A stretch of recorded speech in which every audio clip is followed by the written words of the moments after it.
இன்றைக்கி வீடியோவில் பார்த்தீங்கன்னா நான் ஏற்கனவே பேக் கட்டிங் வந்து ஒரு வீடியோ போஸ்ட் பண்ணியிருந்தேன் லாங் வீடியோ. ஸோ இது வந்து அதோட ஃப்ரண்ட் கட்டிங். ஃப்ரண்ட் வந்து பார்த்திங்கன்னா கப்பு வச்ச பிரின்சஸ் கட்டிங். ஸோ அதுக்காக ஃபஸ்ட்டு பார்த்திங்கன்னா பேப்பரில் தான் கட் பண்ணோம். எந்த ஒரு பிரின்சஸ் கட்டும் ஃபஸ்ட்டு பேப்பரில் கட் பண்ணிவிட்டு தான் நம்ம வந்து லைனிங்கில் கட் பண்ணோம். அது ஏன்னு நீங்கள் கட் பண்ணி லாஸ்ட்டாக புரிஞ்சுக்குவீங்க. ஸோ வீடியோவை ஸ்கிப் பண்ணாமல் லாஸ்ட் வரைக்கும் பாருங்கள். ஸோ இதை வந்து எல்லா பேக் தட்டு எப்படி இருக்கோ அதே மாதிரி எல்லா பக்கமும் நெக்கு கேக்கு எல்லாமே வரைஞ்சி எடுத்துக்கோங்க. ஃப்ரண்ட் நெக் மட்டும் வரையாதீங்க. ஸோ பேக் சைடு கீழே ஹிப் கிட்ட, டாட் கிட்ட, அக்கிள் ஜக்கா கிட்ட, நெக்கு ஷோல்டர்கிட்ட எல்லாமே ஒரு மார்க் போட்டுக்கோங்க. பேப்பரில் போட்டுட்டு அந்த பேக் தட்டை எடுத்துருங்க.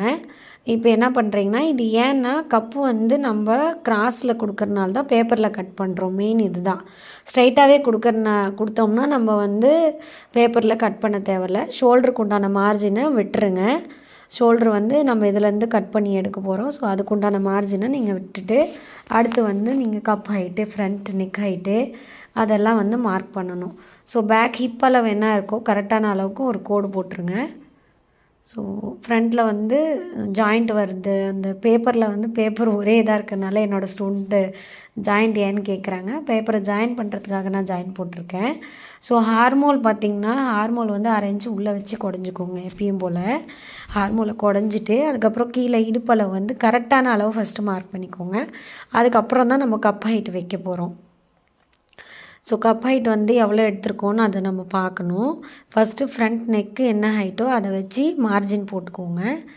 இப்போ பார்த்தீங்கன்னா ஃப்ரண்ட் நெக் ஹைட் வந்து ஃப்ரண்ட்டோட கப் ஹைட் வைக்கணும். அதுக்கு முன்னாடி ஃப்ரண்ட்டோட நெக் ஹைட்டை நம்ம வைக்க போகிறோம். மார்க் போட்டுறேன். ஸோ மார்க் போட்டுட்டு பாக்ஸ் ஷேப்பில் வந்து இதை வந்து ஸ்கேலை வச்சு வரைஞ்சிக்குவேன். ஸோ மேலே கீழே நெக் வித் என்ன இருக்கோ கரெக்டாக அதோட அளவை பார்த்துக்கணும். மேலே 3 இருக்குன்னா கீழே 3 தான் இருக்கணும். இப்போது இதுக்கப்புறம் இதை மார்க் பண்ண பின்னாடி நார்மலாக நெக் வந்து சில பேர் குறுகலாக இருக்குது ஃப்ரண்ட்டில் அப்படின்னு சொல்கிறாங்க இல்லையா. ஸோ அந்த மாதிரி வராமல் இருக்க என்ன பண்ணணும் அப்படின்னா, ஒரு 1/2 இன்ச்சுக்கு தள்ளி உள்ளே மார்க் பண்ணிக்கணும். ஷோல்டர் அளவு 2 இன்ச் வருதான்னு கேட்குறாங்க என்னோடய ஸ்டூடெண்ட்டு. ஸோ 1/4 இன்ச்சு நம்ம பிடிச்சிட்டோம் அப்படின்னா நம்மளுக்கு ஷோல்டர் இன்ச்சு 2 இன்ச் தான் வருன்றதை அந்த பக்கம் மார்க் பண்ணி காட்டியிருக்கேன். ஸோ அப்போ நெக் வந்து இந்த மாதிரி குறுகலாக வருதுன்னு நிறைய கஸ்டமர் கேட்குறாங்க இல்லையா. அவங்களுக்கு நீங்கள் என்ன பண்ணணுன்னா, நெக் சைடில் உள்ளே வந்து நெக் வித்தில் கிராஸாக வந்து 1/2 இன்ச்சுக்கு தள்ளி கோடு போட்டுக்கோங்க. அப்போ அப்படி ஷேப் எடுக்கும்போது உங்களுக்கு என்ன ஆகும்னா, நெக்கு கீழே வந்து உள்ளே குறுகலாக வராது. ஸோ அப்படியே ப்ராடாக அழகாக ஷேப்பாக வந்து உட்காரும். ஸோ அந்த இடம் மட்டும் நீங்கள் பெண்ட் பண்ணி எடுக்கணும். ஸோ ஃப்ரண்ட் நெக் வரைஞ்சிட்டோம். இப்போ கப்போட height. So cup full height வந்து 13 எடுத்திருக்கோம். ஸோ அந்த 13 அப்படியே வச்சு மார்க் பண்ண போகிறேன். ஸோ 13 வச்சு மார்க் பண்ணிட்டு இப்போ நிப்பல் ஹைட் வந்து 10 எடுத்திருக்கேன். ஸோ டாட் எங்கே ஸ்டார்ட் பண்ணணும் அப்படின்றது. ஸோ டாட்டோட அளவும் நம்மளுக்கு கிடச்சிருச்சு, கீழே கப்போட ஹைட்டும் நம்மளுக்கு கிடச்சிருச்சு. இப்போது நிப்பல் சென்டர் ஹைட் எடுத்திருப்பேன். ஸோ நிப்பல் சென்டர் டாட் எங்கே வரணுன்றது அவங்க ப்ளவுஸ்லேயே நான் அளவு எடுத்திருந்தேன். ஸோ அந்த அளவு எடுக்கிற வீடியோ ஒன்று நான் போஸ்ட் பண்ணுறேன். கண்டிப்பாக நிறைய பேர் அதோட டவுட் கேட்குறீங்க. கண்டிப்பாக போஸ்ட் பண்ணுறேன். சென்டர் ஹைட் வந்து பார்த்திங்கன்னா இந்த ஃபஸ்ட்டு வந்து நெக்கோட சென்டர் ஹைட்டை நம்ம மார்க் பண்ணோம். இந்த சென்டர் ஹைட்டை எப்படி கேல்குலேஷன் பண்ணணும் அப்படின்னா, இப்போ பார்த்திங்கன்னா ஃப்ரண்ட்டோட அந்த நெக்குக்கு கீழே இருக்கிற ஹைட்டு வந்து 5 எடுத்திருக்கேன். ஸோ பேக் ஹைட் வந்து 14. அப்புறம் பார்த்திங்கன்னா நெக்கோட ஹைட் வந்து 6. ஸோ பேக் ஹைட் வந்து 14, நெக்கோட ஹைட் வந்து 6. நெக்குக்கு கீழே செஸ்ட் போர்ஷன், இந்த கப்பு வளைகிற இடத்துல ஷேப் வருதுல்ல அந்த இடத்துல எடுத்த அளவு வந்து 5. ஸோ 5யும் 6யும் ப்ளஸ் பண்ணிங்கன்னா 11 வருது. ஸோ 14லேருந்து 11 மைனஸ் பண்ணிங்க அப்படின்னா உங்களுக்கு வந்து 3 இன்ச்சு கிடைக்கும். ஸோ அந்த 3 இன்ச்சு தான் உங்கள் பட்டியோட ஹைட்டு. ஸோ பேக் 14 ஹைட்லேருந்து அந்த 3 இன்ச்சை கம்மி பண்ணி வைக்கிறீங்க. அப்போ உங்களுக்கு கப்போட ஹைட்டு வந்து உங்களுக்கு கிடச்சிரும். இப்போ பார்த்தீங்கன்னா கப்பு ஹைட்டு வந்து 13 வச்சுட்டேன். கப்போட நிப்பிள் டாட் ஹைட்டு வந்து 10 வச்சுருக்கேன். ஸோ கப்போட சென்ட்ரு வந்து 3.5 எடுத்திருக்கேன். சென்ட்ரு கரெக்டாக அதிலேருந்து சென்ட்ரு மார்க் பண்ணணும் 3.5 இன்ச்சு. அதுதான் சென்ட்ரு. அதுக்கப்புறம் தான் நீங்கள் வந்து 3.5 இன்ச்சு மேலேயும் கரெக்டாக இருக்கான்னு செக் பண்ணிக்கோங்க. இங்கேருந்து இங்கே எடுக்கிற அளவு தான் 3.5. ஸோ செஸ்ட்டு சென்டர்லேருந்து கப் நிப்பல் சென்டருக்கு எடுத்த அளவு தான் 3.5. ஸோ அதை வச்சியும் மார்க் பண்ணிட்டேன். பட்டி ஹைட்டையும் மார்க் பண்ணிட்டேன். இப்போது டாட் வந்து குண்டாக இருக்கிறவங்களுக்கு வந்து பார்த்திங்கன்னா 1.25 இன்ச் வைக்கணும்னு சொல்லியிருக்கேன் இல்லையா. ஸோ இந்த பக்கம் 1.25 இன்ச்சு, அந்த பக்கம் 1.25 இன்ச்சு. கப்பு எவ்வளோக்கு எவ்வளோ பெருசாக இருக்கோ அவ்வளோக்கு அவ்வளோ டாட்டை இன்க்ரீஸ் பண்ணணும். 1.5 வரைக்கும் கூட இன்க்ரீஸ் பண்ணியிருக்கோம் நாங்கள். ஸோ அந்த பக்கம் 1.5, அந்த பக்கம் 1.5 இன்ச்சு இன்க்ரீஸ் பண்ணிக்கோங்க. அதுக்கப்புறம் பார்த்திங்கன்னா சைடில் பட்டி ஹைட்டு இப்போ 1.25 வச்சா அது நீங்கள் உங்கள் அனுபவத்தை வச்சு தான் நீங்கள் ஒவ்வொரு டைமும் அதுக்கு ஃபார்முலாலாம் பெருசாக நீங்கள் யூஸ் பண்ணாதீங்க. நார்மலாக ஒரு 36க்கு மேலே போச்சிங்கனாவே 1.25 வச்சுக்கோங்க. 40 எல்லாம் வந்துச்சு, 40, 45 எல்லாம் வந்துச்சுன்னா 1.5 வச்சுக்கலாம் நீங்கள் மார்ஜின். இப்போ இதை வந்து வி ஷேப்பில் மார்க் பண்ணணும். இந்த சைடில் இப்போ அக்கிள்கிட்டேருந்து கீழே ஷேப் எடுக்கிறோமே அதுவுமே 3.5 இன்ச்சு. அதுவுமே அவ்வளோதான். ஏன் வைக்கிறோம், சாரி 3 இன்ச்சு. இப்போ ஃப்ரண்ட்டில் இங்கேயும் 3 இன்ச்சு மேலே ஏற்றிருக்கேன், அங்கேயும் 3 இன்ச்சு மேலே ஏற்றணும். இப்போ கப்போட ஷேப் பார்த்திங்கன்னா இப்போ நம்மளுக்கு வந்து கீழேருந்து இப்படி ரவுண்டாக தான் போகுது சைட்லேயும். ஸோ இங்கே என்ன வைக்கிறோமோ அதே சைட்லேயும் நம்ம வைக்கணும். அப்போ இங்கே 3 இன்ச்சு நான் மேலே ஏற்றிருக்கேன்னா அந்த இடத்துலையும் நான் 3 இன்ச்சு தான் மேலே ஏற்றணும். இப்போது நான் கப்புக்கு எக்ஸ்ட்ரா வந்து 1.25 இன்ச்சு வச்சுருக்கேன், அதை வச்சு மார்க் பண்ணிவிட்டு கப்போட ஷேப்புக்கு நான் மார்க் பண்ணிக்கிறேன். ஸோ வி ஷேப்பில் நான் மார்க் பண்ணிட்டேன். வி ஷேப் மார்க் பண்ணிவிட்டு அதுக்கப்புறம் அதிலே அப்படியே அந்த ஷேப்லேயே வந்து சைடுக்கு நம்ம சைட் டாட் போடுறோம்ல அதுக்கு மார்க். இந்த சைட் டாட் வந்து பார்த்திங்கன்னா நார்மலாக 2.5 இன்ச்லேருந்து 3 இன்ச் இருக்கலாம். 2.5 இன்ச்லேருந்து 3 இன்ச் இருக்கலாம். அப்போ தான் கப்பு வந்து ரொம்ப கூடக்கூடாது. கூடிச்சு அப்படின்னா உங்களுக்கு வந்து இதை வந்து நீங்கள் நார்மல் கட்டிங்க்கும் யூஸ் பண்ணிக்கலாம், கப்பு வச்ச பிரின்சஸ் கட்டிங்க்கும் யூஸ் பண்ணிக்கலாம். இது 2 in 1 தான். நீங்கள் நல்லா பொறுமையாக பார்த்தீங்கன்னா இப்போது கப்பு இந்த பக்கம் ஃப்ரண்ட்டில் டாட் வந்து நீங்கள் 1.5 இன்ச்சு வச்சுக்கலாம், 2 இன்ச்சு வச்சுக்கலாம். ஸோ வந்து எக்ஸைட்டாக இவ்வளோ தான் வைக்கணும், அவ்வளோதான் வைக்கணும், 1/4 இன்ச் 1/2 இன்ச் இல்லைல்ல, எதுவும் டிஃப்ரெண்ட் வராது உங்களுக்கு. இப்போ பார்த்தீங்கன்னா இதை வந்து நான் பிரின்சஸ் கட்டுக்கு இப்போ கன்வெர்ட் பண்ணுறேன். நார்மல் ஃப்ரண்ட்டு கட்டிங்காக இருந்தால் நீங்கள் இப்படியே போட்டுக்கலாம், அவ்வளோதான். இதை கட் பண்ணி எடுத்துகிட்டு நீங்கள் நார்மலாக டாட் பிடிச்சி ஸ்டிச் பண்ணிக்கலாம். இதே வந்து உங்களுக்கு பிரின்சஸ் கட் வேணும் அப்படின்னா அடுத்து வந்து இதை ஷேப் வரையணும். ஸோ இந்த ஷேப் வரையணும் அப்படின்னா ஃபஸ்ட்டு அதுக்கு முன்னாடி டாட்டு போக ஃப்ரண்ட் லூஸ் எவ்வளோ இருக்குதுன்னு அளவு எடுத்துருக்கேன்.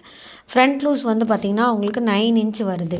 ஸோ டாட் பிடிச்சது போக 9 இன்ச்சு வரணும். டாட் இதில் டாட்டுக்கு 2 இன்ச்சு போயிடுச்சுன்னா டாட் பிடிச்சது போக எத்தனை இன்ச்சு வருதுன்னா 7 இன்ச்சு தான் வருது. 2 இன்ச்சு நம்மளுக்கு டிஃப்ரெண்ட் வருது.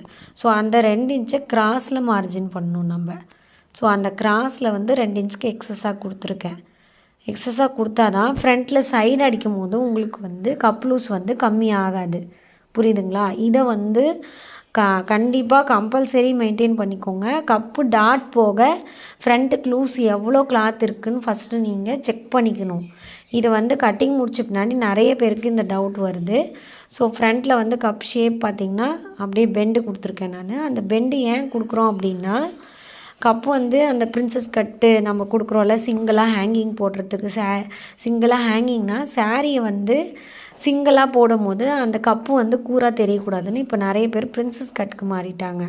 ஸோ பிரின்சஸ் கட் பண்ணணுன்னா இந்த மெத்தட் தான் கட் பண்ணணும். நார்மலாக நீங்கள் கப்பு வச்ச ப்ளவுஸ் கட் பண்ணுற மாதிரி கட் பண்ணிவிட்டு பிரின்சஸ் கட்டுக்கு நீங்கள் ஷேப் கொடுக்கணும். இப்போ பாருங்கள், நான் நார்மலாக ஃப்ரண்ட் கட் பண்ணிட்டேன். இப்போ ஷேப் வந்து பார்த்திங்கன்னா அந்த ஃபஸ்ட்டு டாட்லேருந்து அக்கிள் டாட் வரைக்கும் ஒரு ஷேப் கொடுத்துருக்கேன். ஸோ அந்த மாதிரி நீங்கள் ஷேப் கொடுத்துட்டு இந்த கப்பு டாட்டோட கப்பு பீஸையும் கட் பண்ணி எடுத்துக்கணும். கட் பண்ணி எடுத்துட்டு அந்த கட் பண்ண எடுத்த தாவில் ஒரு நேஷ் வெட்டிக்கோங்க சென்ட்ரு. ஏன் கேட்டிங்கன்னா அந்த நேஷும் டச் ஆகணும். ஸோ நான் இதில் வெட்ட மறந்துட்டேன், நீங்கள் வெட்டிக்கோங்க. அந்த இடம் கட் பண்ணுறீங்களே அந்த நிப்பல் பாயிண்ட்டை நேஷ் வெட்டிக்கும்போது இப்போ தான் நீங்கள் வந்து அது ஃப்ரண்ட்டு வந்து துணியில் போட்டு கட் பண்ணணும். இப்போ வந்து கப்பு பீஸை மட்டும் அந்த சைடில் வருது பார்த்திங்களா, அதை வந்து கிராஸில் போடணும். பேக் நான் ஏற்கனவே கட் பண்ணி அதோட வீடியோ போட்டுட்டேன். இப்போ வந்து பார்த்திங்கன்னா ஃப்ரண்ட்டு கட் பண்ண போகிறேன். ஃப்ரண்ட்டு வந்து நீங்கள் ஸ்ட்ரைட்டாக தான் வைக்கணும், கிராஸாக வைக்கக்கூடாது. நெக் போர்ஷனை வந்து ஸ்ட்ரைட் வச்சு தான் கட் பண்ணணும்.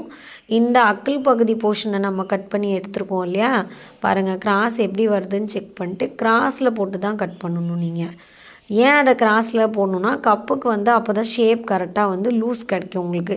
இல்லைனா பிரின்சஸ் கட் போட்டும் உங்களுக்கு என்ன ஆகுனா கப்பு அமுங்கின மாதிரி இருக்கும். ஸோ அதனால் அதை வந்து அந்த மாதிரி நீங்கள் வந்து கப்புக்கு கிராஸ் ஷேப்பில் போட்டு தான் நீங்கள் வந்து கட் பண்ணணும். அதை சுற்றி நீங்கள் மார்க் பண்ணிக்கோங்க. மார்க் பண்ணிட்டு கட் பண்ணி எடுத்துக்கோங்க. இப்படி கட் பண்ணி எடுத்து ஸ்டிச் பண்ணிங்கன்னா உங்களுக்கு கரெக்டாக வரும். நெக்ஸ்ட்டு வீடியோவில் இதோட பட்டியும் பட்டி எப்படி கட் பண்ணுறதுனும் ஸ்லீவ் எப்படி கட் பண்ணுறதுனும் வீடியோ எடுத்திருக்கேன். பட் எடிட் பண்ணணும். இதே எடிட் பண்ணுறதுக்கு 4 டேஸ்க்கு மேலே ஆயிடுச்சு. அதனால் பொறுமையாக இந்த வீடியோவை பாருங்கள். அப்படியும் பிகினர்ஸ்க்கு ஏதாவது டவுட் இருந்தால் கண்டிப்பாக கமெண்ட் பாக்ஸில் கமெண்ட் பண்ணுங்கள். உங்களுக்கான வீடியோ கண்டிப்பாக உங்களுக்கு நான் போடுவேன். இந்த மாதிரி கட் பண்ணி எடுத்துக்கோங்க. அதுக்கப்புறம் தான் இதை லைனிங்கில் வச்சு ஸ்டிச் பண்ணணும். மோஸ்ட்லி பிரின்சஸ் கட் ஏன் யூஸ் பண்ணுறாங்கன்னா, ஃப்ரண்ட்டில் வந்து நம்ம சிங்கிளாக சாரீ போடும் போது நம்மளுக்கு வந்து கப்புக்கிட்ட கூராக தெரியக்கூடாது. இப்போ நான் வந்து பாருங்கள் இப்போ போட்டிருக்கேன். ஸோ நானும் வந்து சுடி வந்து பிரின்சஸ் கட் தான் போட்டிருக்கேன். ஸோ இப்போ சிங்கிளாக போடுறது தான் ஃபேஷன் ஆயிடுச்சு. ஸோ இப்படி நம்ம சிங்கிளாக போடும் போது நம்மளுக்கு வந்து கப்பு கூராக தெரியக்கூடாதுன்னு தான் இந்த மாதிரி சிங்கிளாக நம்ம வந்து சாரீ போடுறோம். ஸோ அந்த மாதிரி போடும் போது நம்மளுக்கு வந்து கப்புக்கிட்ட கூராக தெரியக்கூடாது, அசிங்கமாக தெரியக்கூடாதுன்னா ஸோ இப்போ பிரின்சஸ் கட்லேயே வந்து மேலே ஷோல்டர்லேருந்து ஸ்ட்ரைட்டாக வந்து பிரின்சஸ் கட் வந்துருச்சு. முன்னெல்லாம் கப்புக்கிட்ட மட்டும்தான் ஷேப் கொடுத்துட்டு இருந்தாங்க. இப்போ நம்ம ஷோல்டர்லேருந்தே ஸ்ட்ரைட்டாக ஒரு பிரின்சஸ் கட் கொடுத்துருக்காங்க. ஸோ நிறைய வந்து கட்டிங்கில் நிறைய இருக்குது. நிறைய கற்றுக்கணும். கற்றுட்டே இருங்க. கண்டிப்பாக யாருக்கு என்ன டவுட்னாலும் கமெண்ட் பாக்ஸில் கமெண்ட் பண்ணுங்கள். தொழிலை கற்றுக்கோங்க. கரெக்டான முறையில் பண்ணுங்கள். எனக்கே ஃபஸ்ட்டு ஹேங்கிங்னா என்னன்னு தெரியாத இருந்தது. அப்புறம் தான் ஒரு மேடம் எனக்கு என்னோடய கஸ்டமர் வந்து அடிக்கடி ஹேங்கிங் பண்ணி தான் நான் போடுவேன், அதனால் எனக்கு வந்து பிரின்சஸ் கட் தான் வேணும்னுவாங்க. பட் ஹேங்கிங்னால் என்னன்னே தெரியாத இருந்தேன் நான். அப்போ தான் விசாரித்த போது சிங்கிள் ஃபில்ட்டாக சாரீ போடுறதுக்கு பேர் தான் ஹேங்கிங்காக. ஸோ நிறைய வார்த்தைகள் தான் மாறும். தொழில் ஒன்று தான், ஒர்க் ஒன்று தான். ஒவ்வொரு ஊரில் ஒவ்வொரு மெத்தடில் ஒவ்வொரு மாதிரி சொல்லுவாங்க. ஸோ அதனால் எதனா புரியல அப்படி உங்களுக்குன்னா கண்டிப்பாக கமெண்ட் பாக்ஸில் கமெண்ட் பண்ணுங்கள். ஃப்ரண்ட்டை இந்த மாதிரி கட் பண்ணி எடுத்துக்கோங்க. ஃப்ரண்ட் எப்பயுமே ஸ்ட்ரைட் போர்ஷன் தான் போடணும், கிராஸில் போடக்கூடாது. பிரின்சஸ் கட் போடும் போது ஃப்ரண்ட்டோட ஷோல்டர் பகுதி ஸ்ட்ரைட்டாக தான் இருக்கும். சைடில் இருக்கிற பகுதி மட்டும்தான் கிராஸில் இருக்கணும். ஓகேங்களா? ஸோ அந்த மாதிரி போட்டிங்கன்னா ப்ளவுஸ் வந்து உங்களுக்கு ஃபினிஷிங்காக வரும். நெக் வந்து அதே அளவு வச்சுக்கோங்க. நெக் இன்னும் ப்ராடு உள்ளே தள்ளி போகணுன்னா மேலே இருக்கிற ஷோல்டர் பக்கம் நீங்கள் நெக்கை கம்மி பண்ணக்கூடாது. நான் உங்களுக்கு இப்போது ஒரு கட்டிங் சொல்லி கொடுத்தேன், ஃப்ரண்ட் நெக் 1/4 இன்ச்சு உள்ளே தள்ளிட்டு அந்த மாதிரி நீங்கள் கட் பண்ணிங்க அப்படின்னா உங்களுக்கு வந்து நெக் வந்து இந்த இடத்துல மட்டும் கீழே எனக்கு ஷேப்பாக வேணும்னு கேட்குறாங்களே அவங்களுக்கு அந்த மாதிரி வரும். ஸோ இந்த மாதிரி கட் பண்ணுங்கள். ஃப்ரண்ட் போர்ஷன் பார்த்திங்கன்னா உங்களுக்கு அழகாக கட் ஆகி ரெடி ஆகிடுச்சு. ஸோ இந்த மாதிரி கட் பண்ணுங்கள். இந்த வீடியோ உங்களுக்கு பிடிச்சிருந்தா நம்ம பேஜை ஃபாலோ பண்ணிக்கோங்க. தேங்க்யூ.